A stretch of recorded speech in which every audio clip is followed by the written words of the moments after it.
What up, what up? Sexto G, back with another topic, back with another video. So the title of this is going to be, a job doesn't owe you anything. So we can talk about it. So admin notes, thanks again to all the subscribers that subscribe to my channel. I endeavor, keep pushing videos out to give you leverage to better sales. Also, I am back on TikTok. So I was off TikTok for at least about 2 months. I had a personal TikTok and I had a TikTok actually named HOG. And I let those go because I thought there was no purpose in having TikTok. But after doing some more research and knowing that the government owns most of TikTok now, I think that that's one of the platforms I'm going to use to scale and to push out my influence more outside of YouTube. So go ahead and follow me on TikTok. The TikTok name is HDOG. Let's get into it. So a job doesn't owe you anything.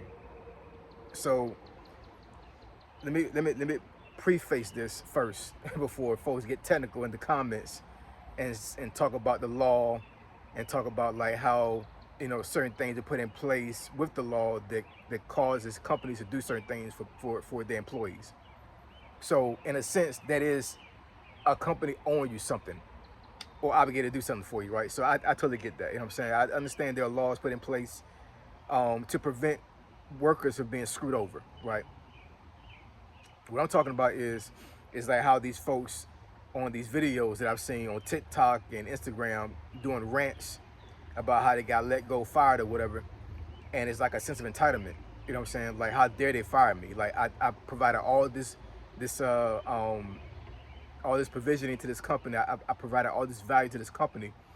So how dare they fire me? Like it's wrong. It's uncalled for. I don't understand why I got fired. These folks are the most horrible people in the world because they fired me. And I'm sitting here like, yo. So I went over some things, recently when it comes to jobs, when I said like, and I'm pretty sure folks understand this as well, but I'm going to reemphasize it. The bottom line for companies will always supersede your needs or your wants in that job. In other words, if you are a person that is affecting their bottom line, meaning that their overall profit, and letting you go increases their profit, you're gone, regardless of how much value that you thought you provided to the company. Because I'm not saying that folks don't provide value to companies. I totally understand it, because they wouldn't have hired you if they didn't feel like that you could provide something for them. But let me get something real straight when it comes to how jobs work and how you got the employee and the employer, right? So there are folks out there that make an egregious amount of money. Somebody in the comments actually had asked me about like, what do I consider egregious? It's subjective. I can't give you a number. It's subjective, right? But let's say somebody has a job and they make $250 a year, right? I'm gonna use that as a real life example here in a little bit here. But let's say somebody makes $250,000 a year, right? And for whatever reason, they get let go. They get they're furloughed, they're fired, they're terminated, however you want to call it. You know what I'm saying, whatever the case is, they don't have a job anymore. They're not getting paid anymore. Even though they paid so much money for that person to work for that job because their skill set was that valuable. In the grand scheme of things, the job did him a favor or her a favor, not vice versa. Because when it comes to, like I said, employer versus employee, the person that gets the paycheck out has more leverage. Let me say that again. The person that gives out the paycheck has more leverage, right? So once again, I understand there are folks out there that have a skill set that's so valuable that folks are willing to pay top dollar because there's nobody else, or there's very few people that can do this particular skill set. So I got that. You know what I'm saying? That makes you very marketable. That makes you a person that it's going to be very hard for you to get let go, right?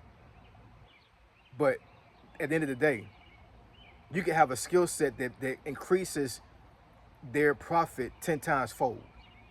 If they're paying you too much money according to their bottom line, you got to go, because they can always get somebody that's younger than you that has less experience and build them up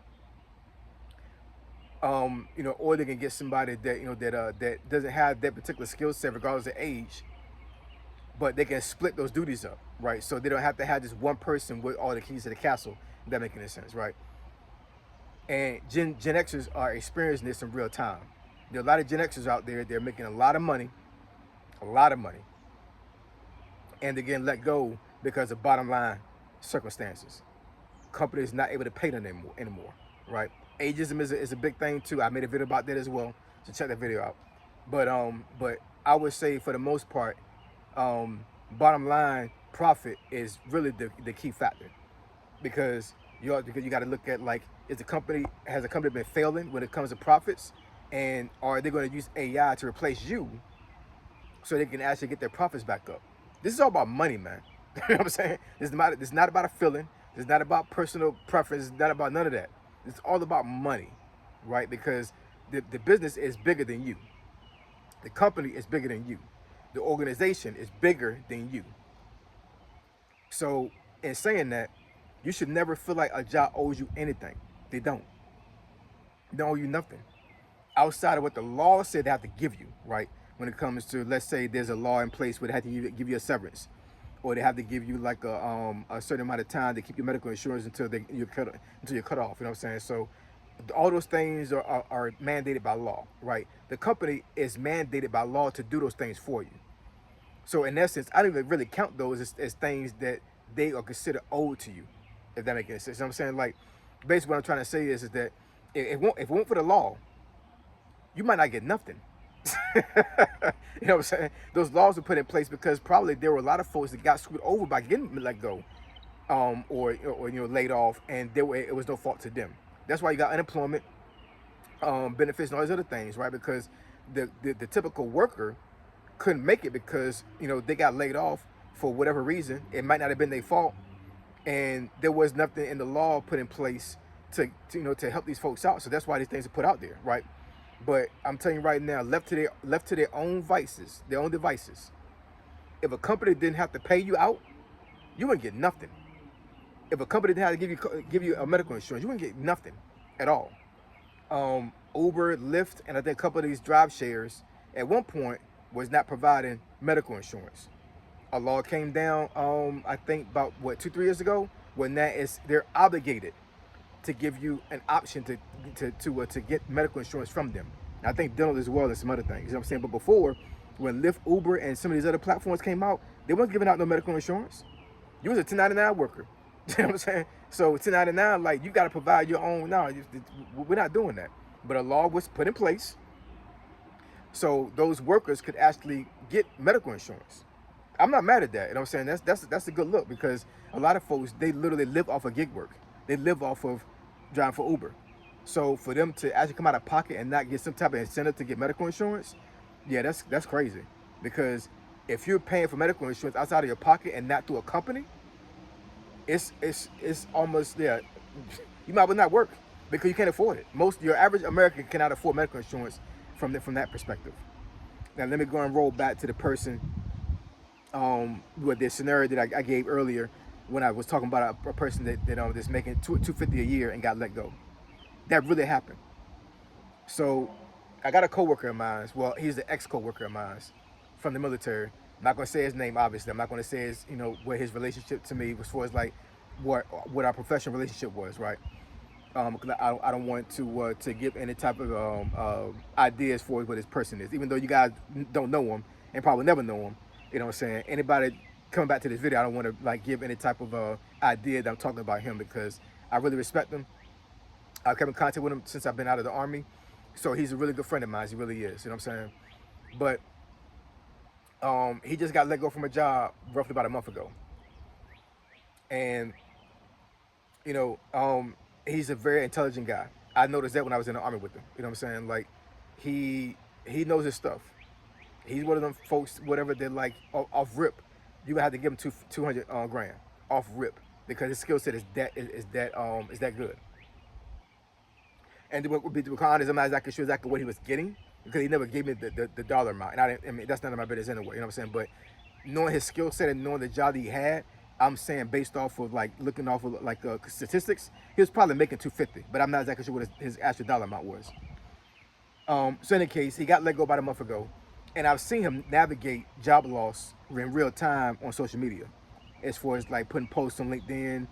I think he put a couple posts on Facebook or whatever, and it looks like he's not understanding why he's not getting hired because of his skill set, right? And I haven't said anything to him because I feel like at this point right now, like he needs to navigate this thing without having criticism.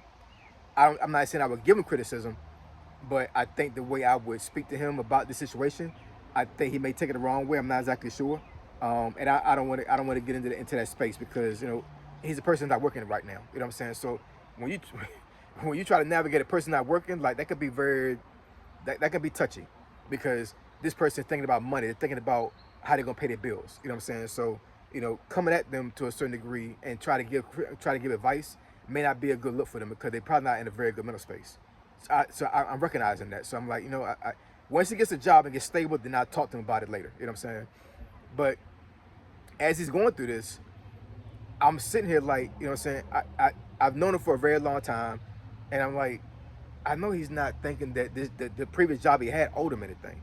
You know what I'm saying? I'm pretty sure he got a severance and some other things as well. You know what I'm saying? But it's almost like he feel like that, and I'm not trying to put it in words in his mouth, but outside looking in, it looks like he's thinking that the job he left owe him something, and jobs out there there are potential people that he's gonna work for owe him something, because he's putting his skill set out there like there's no way that I should not be able to get a job. Like, why am I not getting a job? Why am I not getting work? Why am I not getting hired? Why are you lowballing me? He even said in one of his posts as well. He said he's getting lowballed. Like, basically, they're giving him like 2/3 of what they're leaving off a third of his previous income off the table. So let's say, so do the math. 1/3 of 250. That's what they're giving him, or they're offering him. And he's like, no, I'm not doing that. So I'm sitting here like, okay, okay. So what do you expect these folks to do for you? What do you what kind of incentive are you giving these folks to give you more, right? Because you already given them your resume, you already given them these other things out there in the space to give them an idea of what they should be paying you. But in the grand scheme of things, they probably cannot pay you that money. Look at the job market right now. It's 2026 right now, man. You know what I'm saying? Like, it's 2026.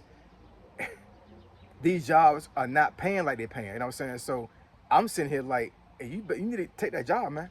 You know what I'm saying? Even though they're giving you less than a third of they're giving you 2/3 of what you was making before. But I mean, it's better than nothing. Unless he's in a situation to where, his expenses are not matching up with what he would get paid for that job. That's unfortunate, you know what I'm saying? But he seemed like he's a very sound business person when it comes to his money. So I don't think that's it, man. I think his pride is taking a hit right now. I think that he really, really feel like that he's been wronged. Like, he should never got let go, and these potential jobs that he's petitioning for and put his resume in for, he's like, why are you not hiring me? Like you should know better. I'm him. You know what I'm saying? Like, why are you not hiring me? And the grand scheme of thing is that these folks don't owe you nothing, man. These jobs don't owe you anything at all outside of what the law tells them. They owe you. They don't owe you nothing. So I know folks gonna still rant on video when it comes to job loss. I totally get that. You know what I'm saying? Because some folks ranting is therapy. So I totally get that. All I'm saying is that I'm giving you a different perspective when it comes to navigating job loss. Because Lord forbid, if you experience job loss right now, understand that the job didn't owe you anything outside of what they were obligated to give you.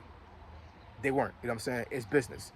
When I got let go from my job back in March of last year, it's business. Even though it was Doge, and I know there was a lot of political nuance that went along with that, which made it even more difficult, honestly. You know what I'm saying? Because that was a political thing more than anything. I totally get that.